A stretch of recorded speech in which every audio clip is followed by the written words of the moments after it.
کیا آپ کو بھی ڈر لگ رہا ہے کہ اس رمضان کچن کی مصروفیات میں آپ کی عبادت پیچھے رہ جائے گی؟ خاص طور پر وہ بہنیں جو جوائنٹ فیملی میں ہیں اور جن پر پورے گھر کی ذمہ داری ہے۔ اگر آپ کو لگتا ہے کہ سحری اور افطاری کے درمیان آپ کے رب سے رابطہ ٹوٹ جائے گا تو رکیے۔ آج میں آپ کو بتاؤں گی کہ کچن میں رہ کر آپ سب سے زیادہ ثواب کیسے کما سکتی ہیں۔ السلام علیکم my YouTube family, this is Ayesha Sajjad and hope you all are doing well. Ramzan المبارک کی آمد ہے۔ جہاں ہم سب کے دلوں میں ایک خوشی ہے، وہاں ہم ہاؤس وائفس کے ذہن میں تھوڑی سی فکر بھی ہوتی ہے کہ یہ سب کچھ کیسے مینیج ہوگا۔ خاص طور پر وہ بہنیں جو جوائنٹ فیملی میں ہیں، جہاں ساس، سسر، نند، دیور اور بچوں کی ذمہ داری ہے۔ سحری سے افطاری تک کچن کا ایسا چکر چلتا ہے کہ لگتا ہے عبادت کا وقت ہی نہیں ملے گا۔ لیکن آج میں آپ کو بتاؤں گی کہ کیسے آپ کچن میں رہ کر سب سے زیادہ عبادت کر سکتی ہیں اور سب کچھ سکون سے مینیج کر سکتی ہیں۔ سب سے پہلے تو یہ بات دل سے نکال دیں کہ میں کچن میں ہوں تو میری عبادت چھوٹ رہی ہے۔ میری بہنوں، روزہ دار کو کھانا کھلانا بھی ایک بہت بڑی عبادت ہے۔ جب آپ اپنی ساس، سسر یا گھر والوں کے لیے سحری بناتی ہیں یا بچوں کے لیے افطاری کی تیاری کرتی ہیں تو آپ ان کے روزے کا ثواب بھی حاصل کرتی ہیں۔ بس اپنی نیت بدل لیں، تھکان کو بوجھ نہ سمجھیں، یہ سمجھیں کہ یہ میں اللہ کے لیے کر رہی ہوں، یہ میں ثواب کی نیت سے کر رہی ہوں۔ آپ لوگ یہ سوچیں کہ یا اللہ، میں تیرے بندوں کی خدمت کر رہی ہوں، تو مجھے اس کا اجر دے۔ جب نیت خدمت کی ہو جائے گی تو تھکان سکون میں بدل جائے گی اور آپ کو آپ کی ہر ایک جو بھی آپ کام کر رہی ہوں اس کا ثواب بھی ملے گا۔ مینجمنٹ کا پہلا اصول ہے پہلے سے تیاری کریں۔ رمضان سے ایک ہفتہ پہلے وہ کام کر لیں جو آپ کا وقت خراب کرتے ہیں۔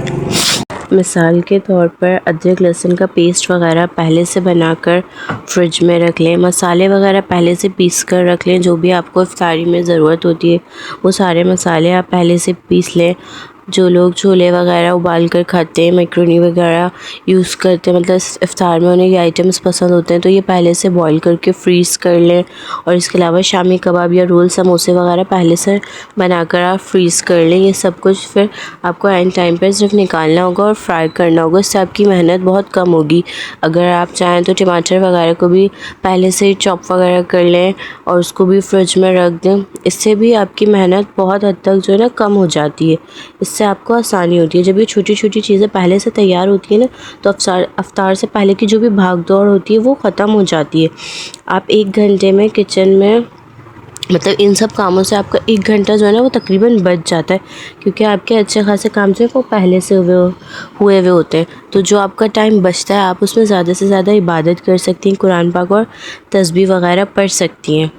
جوائنٹ فیملی میں رہنے والی بہنوں کے لیے میرا ایک خاص اور سب سے اہم مشورہ یہ ہے کہ وہ آپس میں بات کریں، اپنی نندوں یا دیورانیوں یا جٹھانیوں کے ساتھ مل کر اپنے کام کو آپس میں بانٹ لیں۔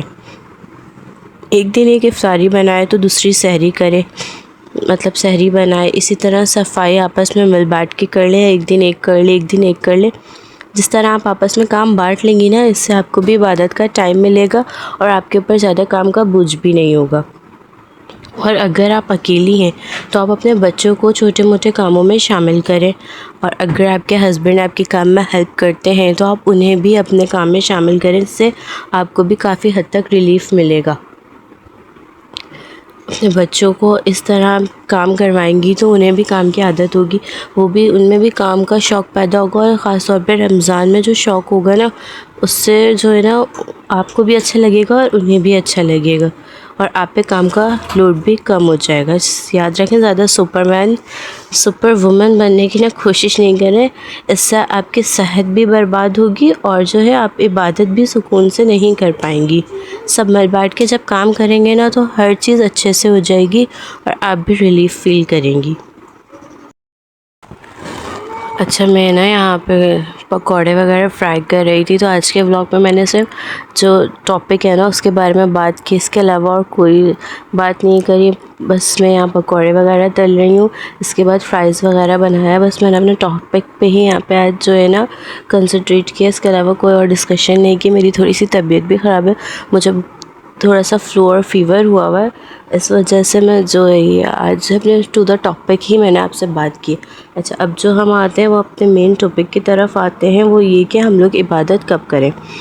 سب سے امپورٹنٹ جگہ جو ہے وہ ہماری کچن ہی ہے عبادت کے لیے.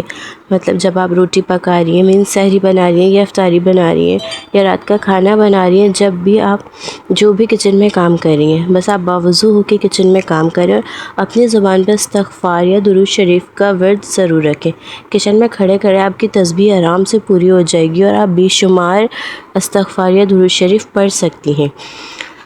سیکنڈ پوائنٹ جو ہے وہ یہ ہے کہ ظہر اور عصر کے وقت، اس ظہر اور عصر کے بیچ کا جو وقت ہوتا ہے نا، زیادہ تر لوگ عصر کے بعد ہی افطاری بنانے کی تیاری کرتے ہیں، تو اس سے پہلے یعنی ظہر کی نماز پڑھنے کے بعد کم از کم 30 منٹ کے لیے قرآن پاک کی تلاوت ضرور کریں، یا کوشش کریں ڈیلی بیسس پر ہم ظہر کے بعد ایک سپارہ ضرور ختم کر لیں. یہی ایک جو ٹائم ہوتا ہے اس میں ہمارا تھوڑا سا ورک لوڈ جو ہے وہ کم ہوتا ہے.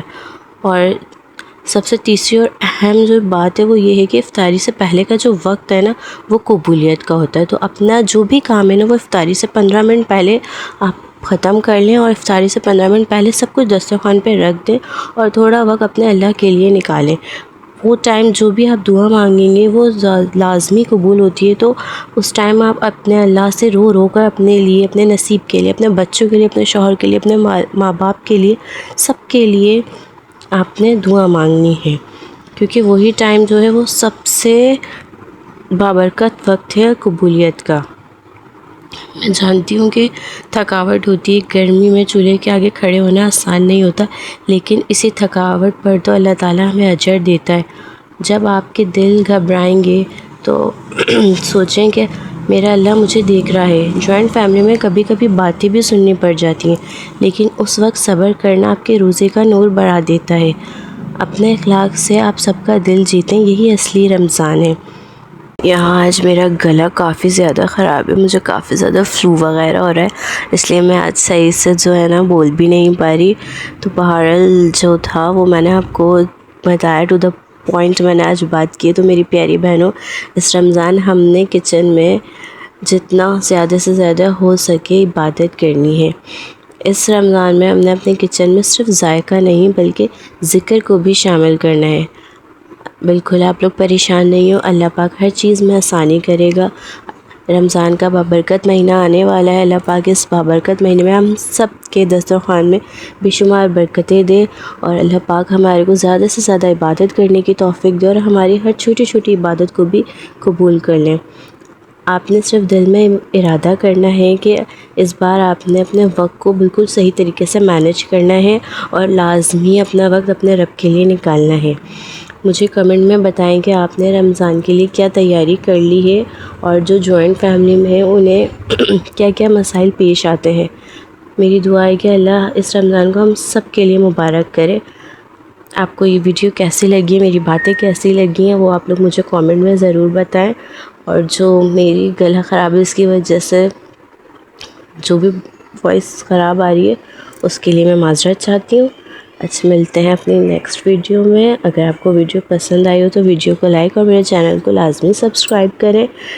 آپ کے سبسکرائب سے مجھے بہت زیادہ موٹیویشن ملتی ہے اور میرا اور دل چاہتا ہے آپ لوگوں کے لیے ویڈیوز بنانے کا. تو جب تک کے لیے اپنا بہت سارا خیال رکھیے گا، مجھے اپنی دعاؤں میں یاد رکھیے گا. اللہ حافظ.